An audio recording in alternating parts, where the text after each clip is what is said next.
കയ്യേറ്റം നടന്ന ഇടുക്കി ചൊക്രമുടിയിൽ കോൺഗ്രസ് സംഘം സന്ദർശനം നടത്തി. മുൻ DCC പ്രസിഡന്റ് റോയ് കെ പൗലോസിന്റെ നേതൃത്വത്തിലുള്ള സംഘമാണ് ചൊക്രമുടി മലനിരകളുടെ ഭാഗമായ ഒറ്റമരം, പച്ചപ്പുല്ല്, പെരപ്പാറ തുടങ്ങിയ പ്രദേശങ്ങൾ സന്ദർശിച്ചത്.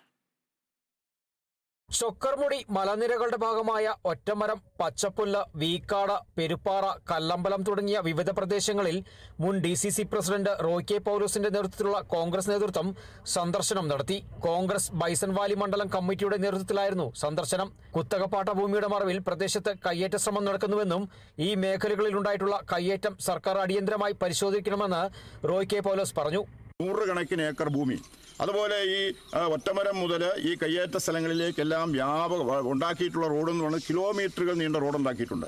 ഞങ്ങൾ മനസ്സിലാക്കുന്നത് കയ്യേറ്റ ഭൂമിയിലൂടെയാണ്, സർക്കാർ ഭൂമിയിലൂടെയാണ് ഒരനുമതിയുമില്ലാതെ ലക്ഷക്കണക്കിന് രൂപ മുടക്കി ഈ റോഡ് ഉൾപ്പെടെ തീർത്തിരിക്കുന്നത്. അതുകൊണ്ട് ഇത്തരമുള്ള എല്ലാ കാര്യങ്ങളെ സംബന്ധിച്ചും അന്വേഷിച്ച് ഇതിൻ്റെ നിജസ്ഥിതി പുറത്തു കൊണ്ടുവരണം.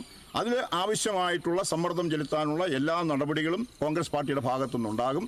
കോൺഗ്രസ് ബൈസൺ വാലി മണ്ഡലം പ്രസിഡന്റ് തോമസ് നിരുവത്തുംപറമ്പിൽ, VJ ജോസഫ്, MM ബേബി, അലോഷി തിരുതാളിൽ, ബേബി, ഷാബു, സിജു ജേക്കബ്, ഗുണശേഖരൻ തുടങ്ങി വിവിധ പ്രാദേശിക നേതാക്കളും സന്ദർശന സംഘത്തിലുണ്ടായിരുന്നു. ചൊക്രമുടി മേഖലയിൽ സർക്കാരിന്റെ കൈവശമുള്ള 870 ഏക്കർ തരിശുഭൂമി സർവേ നടത്തി അടയാളപ്പെടുത്തി കയ്യേറ്റക്കാരിൽ നിന്നും ഒഴിപ്പിച്ചെടുക്കാനുള്ള നടപടി സ്വീകരിക്കണമെന്നും കോൺഗ്രസ് ആവശ്യപ്പെട്ടു. Kerala vision news, Idukki.